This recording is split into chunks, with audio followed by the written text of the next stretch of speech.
Having a vegetable bed or a flower bed is definitely a good idea for your garden. If you want to know how can you have one, let's see this video together. Let's get started. The first thing I did was I assembled my garden bed so that I can put my soil and plant into it.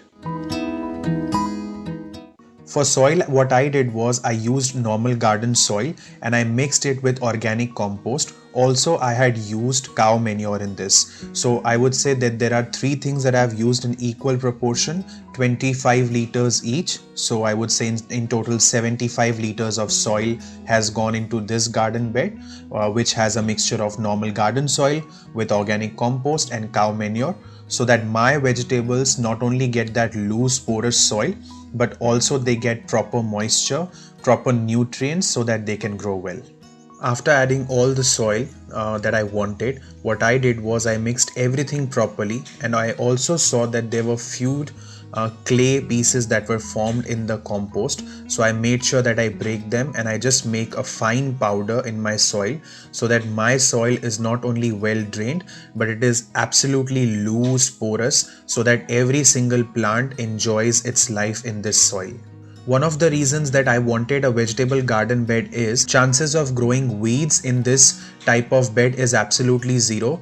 Whereas if we have vegetables grown in the soil, the problem is that there are a lot of weeds that grow around the vegetable, and these weeds, they don't allow the nutrients to reach to the main plant because they suck it all and they just grow wild. So you have to take a lot of care of your vegetables when they are in the ground. So I thought of having one garden bed.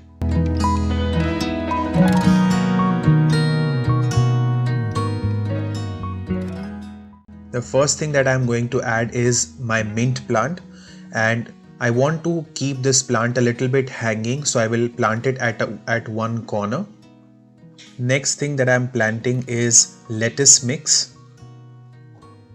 Another reason that I wanted a vegetable garden in my garden was that in this season right now in winter, it rains a lot in Australia, and when you plant vegetables in the soil, sometimes a lot of vegetables, they just die because of excess water. Now when I plant these vegetables in the garden bed, what happens is this is a good soil with a lot of drainage, and the extra water will just pass from the corners of this vegetable garden because every corner has 8 holes, so there is no way that the water is stored in this vegetable bed. This is again a mix of salad lettuce that we use, so I wanted to plant this as well. I think there is some silver beet as well mixed in this. Next thing that I'm planting is spinach. I wanted to plant a lot of spinach. Also, at this moment, I would share that another reason that these vegetable gardens are a great success is because of their height. Now, when you have such a huge height of your garden bed, the good thing is when you plant leafy vegetables like lettuce or any other good leafy vegetables, the chances of snail and slug attack on your vegetable reduces to a very low number because of this great height. So I would any day prefer planting these leafy vegetables or even vegetables like cabbage in garden bed over soil. Next thing I'm planting is a mix of parsley and coriander. We have to make sure while planting these vegetables that they are all at a very safe distance from each other, because they will grow, they will spread, so they all should have equal amount of space from all corners so that they can have that proper air circulation. And if they touch each other a lot and if there is no proper space, then a lot of fungus attack is there in these vegetables. The last thing that I've added is chives. Once you put all your vegetables in your garden bed, you can just water them properly and thoroughly. You have to make sure that every single leaf is clean.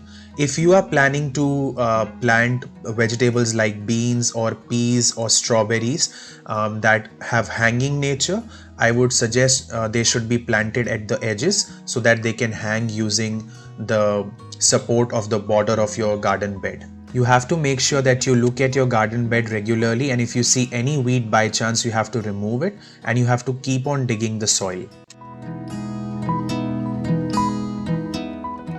I hope you did enjoy this video and you learned a lot about making a vegetable garden bed. Instead of vegetable, you can also use flowers and make a flower garden bed. Do try getting one, fix it, make one, according to whatever you like, vegetable, flowers. And I hope you enjoyed this video. If you did enjoy this video, hit that like button. If you are new to this channel, become part of M&mm Plant family and subscribe to this channel. I'll see you next time in the next video. Bye bye.